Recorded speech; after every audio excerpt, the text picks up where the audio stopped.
Welcome to another episode of WTF Cinema. Welcome back. Let's just finish this. Guys, I'm trying. The longer this movie goes on, the less sense it makes. I can't even question stuff at this point, because it's taking all the brain power I have just to try and make sense of what's going on to try and explain it to you. Best I can tell, there are two factions, which are Interzone Incorporated and the Giant Bugs. And our exterminator character is working for Interzone, but is supposedly a ultra-deep undercover agent for the Bugs. So deep undercover that he doesn't even know it. Also, he might be gay, but if he is, he's so undercover gay that he doesn't know it. Yeah. So, despite the fact that he has a perfectly functional one at home, he decides to borrow his wife's husband's typewriter. And, while doing so, discovers that the drug he's addicted to doesn't really exist. And my friends, that is the very definition of a good drug. If it gets you so high that it's not even real, that's impressive. I mean, I don't do drugs, I don't really advocate using drugs, but if you can find something that doesn't exist that gets you high as f***, by all means, why not?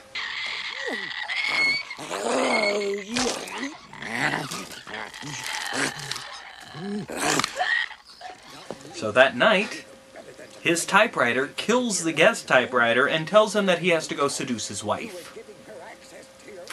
Yeah, I just said that. This entire review is becoming more and more something that I think I need to be high on something that doesn't exist to finish. So of course, he seduces his wife by having her type on an Arabian typewriter. Getting really...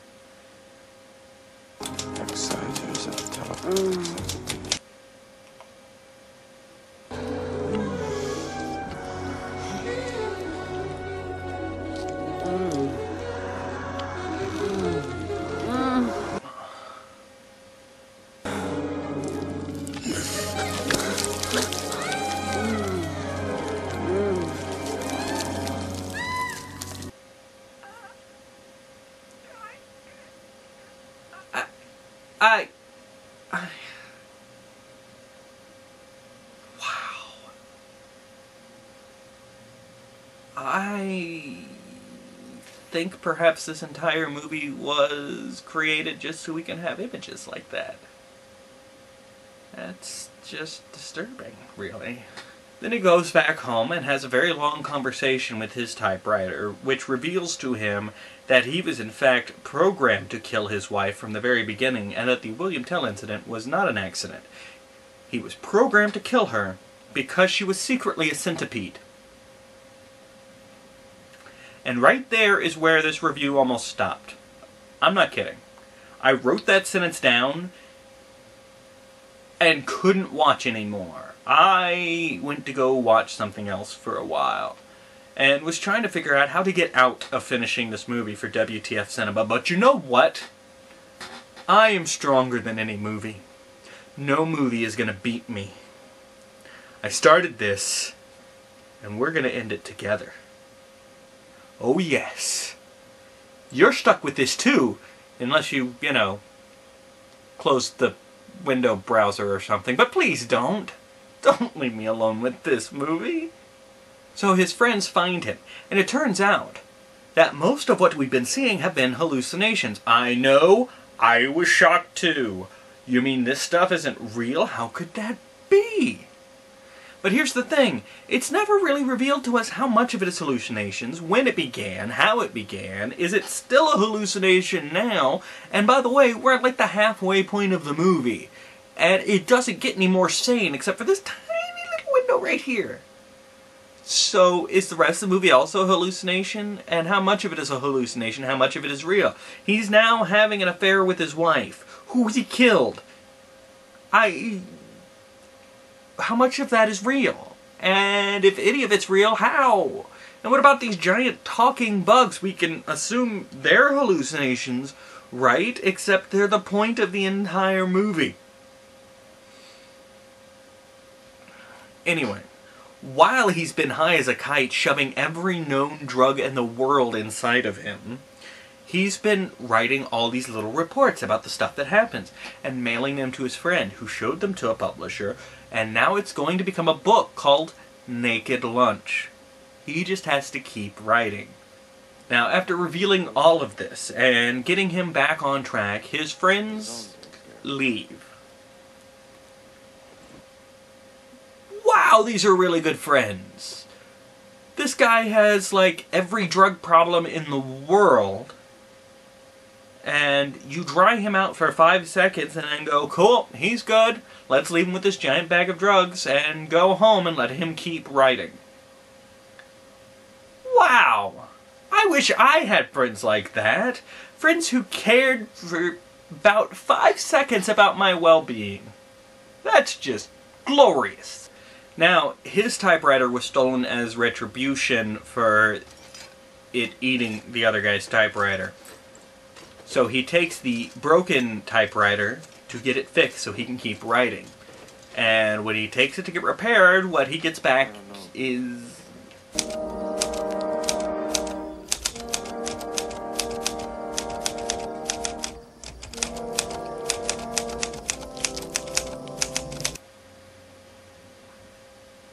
I still don't know what that is, and I find it disturbing. Let's just get through this, okay? We're almost at the end. So now he's given his final task by the head typewriter thing, which is to track down that doctor from the beginning, because apparently that doctor is a very important person in Interzone. But first...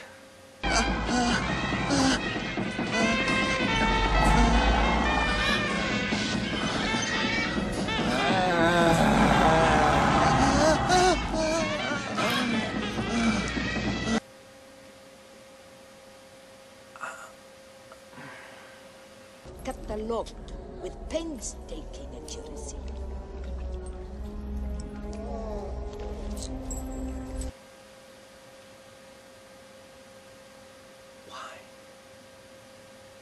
Why? Alright, we're wrapping this up. Okay? We are wrapping this up. So it turns out that the Doctor has been disguised as a German dominatrix throughout the entire movie, and he is now in charge of Interzone Inc., which, instead of grinding up centipedes to make the black meat, has moved on to capturing the juices that leak out of the head of those alien things and selling that as an intoxicant. Did you ever play that game where you try to, like, make up a sentence that's never been said by anybody in the history of the world? I totally just won that game forever, just now. Yeah. Here's the last scene of our movie. He has stopped entering the border of... somewhere. And before he can get into this wherever, he has to prove to the border guards that he is in fact a writer, like he claims. So he turns around, looks at his wife. It was the other guy's wife, but they hooked up, and I guess she's his again now. And tells her that it's time to do the William Tell routine. And then he shoots her. This proves to the border guards that he is in fact a writer, and he's let in.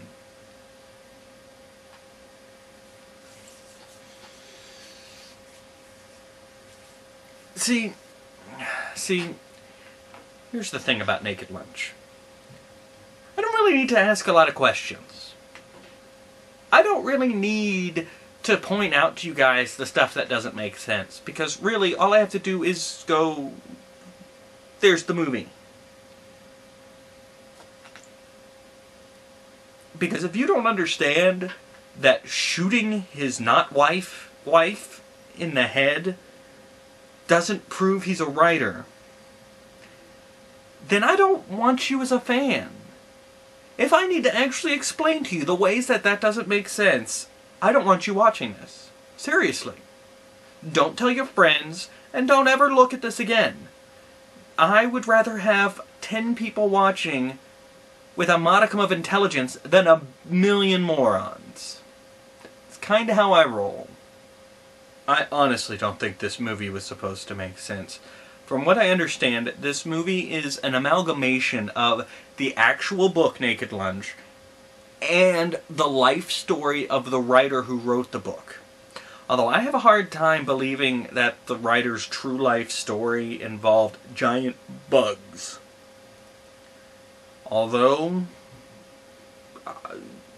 at this point, everything's up for grabs. This movie was disgusting, unappealing, and kind of a lot of nightmare fuel, really. I don't see any redeeming qualities to this film whatsoever. Not a one. None. At no point did I chuckle or laugh. I did a lot of screaming. I curled up in the fetal position a couple of times, but at no point did I show any signs of enjoyment. This movie has made me rethink whether or not Meet the Feebles is the worst movie I've ever seen. Problem is, I refuse to ever watch Meet the Feebles again to find out. I apologize for this episode of WTF Cinema. It wasn't up to our usual standard, and I blame the movie for almost breaking me. Next week's movie will be a lot better. We will be doing Robin Williams in Toys. Thank you for watching WTF Cinema. Until next time, what the f***, man?